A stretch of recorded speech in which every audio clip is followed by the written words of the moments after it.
Pergerakan wanita juga menuntut agar kerajaan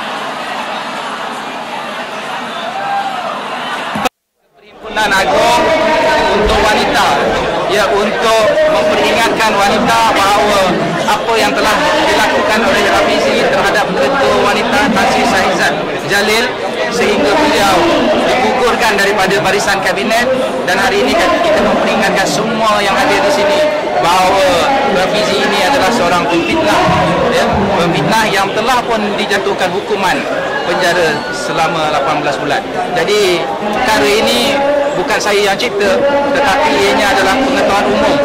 Orang ramai telah pun tahu siapakah beliau yang sebenarnya.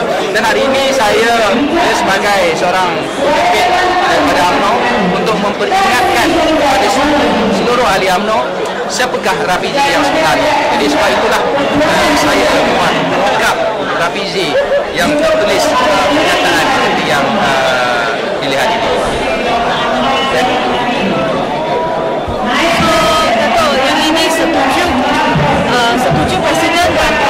I mean, I'm happy that he continues to do this because Jamal is such a turn off to everyone. You know, the more he does this, the more that I think people are turned off by Jamal, and I think he's out of control. Before I even respond to that, I think he's really out of control. Datuk Seri Najib cannot control him. No Omar cannot control him. You know, it's very good for us, especially doing that.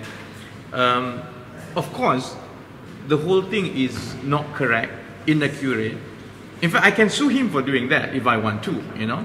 But I just got a lot of messages on the Facebook saying about how he didn't pay people salary and so on, so he doesn't have money, at least not his money, kan? So I wouldn't do that.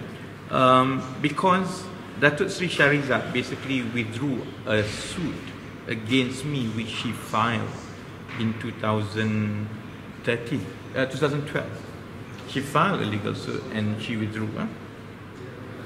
The subject of the legal suit brought by her husband, Datuk Sri Saleh, was actually not about Wan Menerong or all the Singapore punya kondo and so on. It's not at all about the car, it's not at all about the Lembu kondo and so on. It is on one very particular, very specific transaction, which was the purchase of 8 properties in Eco-City. And even then, the judgment of which we are appealing revolves around, among other things, but primarily to my understanding, revolve around the meaning of the word menyeleweng. Because I say that wang NFC telah diseleweng and so on and so forth. The judge ruled that menyeleweng denotes a negative connotation that implies basically fraud, and he felt that as far as the transactions of the 8 properties were concerned, no fraud was proven. You know? Of course, if you go and check Kamus Dewan, the word menyeleweng, seleweng, the first meaning of word seleweng is that putting something where it is not supposed to be, or redirecting something to something else.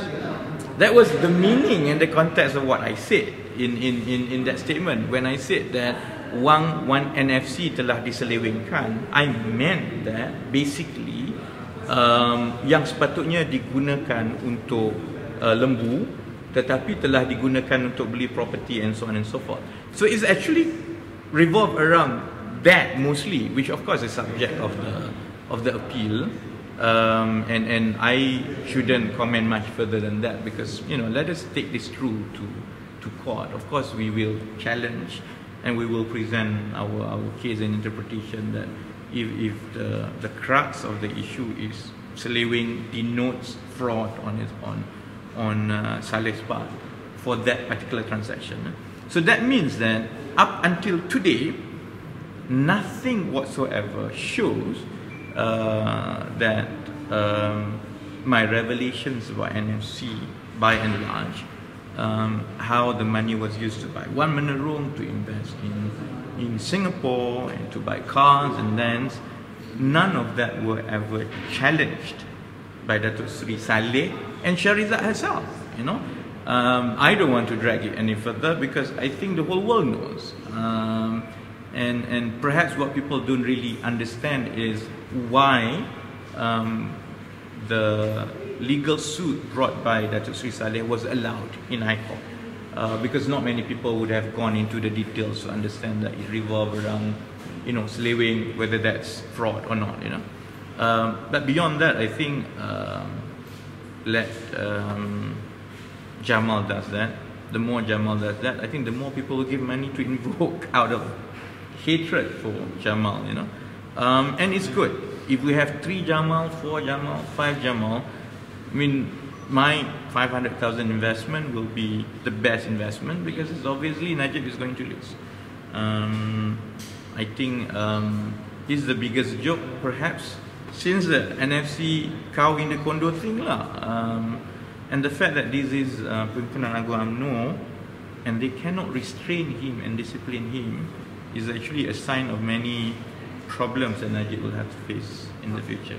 What about the fact that he brought up the 18-month jail sentence and linked it to the Shahrizad thing towards the end? He's definitely an idiot. The fact that he doesn't... I didn't even realize that. Did you see that? At the bottom? Yeah, he's quite an idiot. Obviously, he doesn't know that it's 2 completely separate things. Yeah, I don't have to say any further. He's quite an idiot.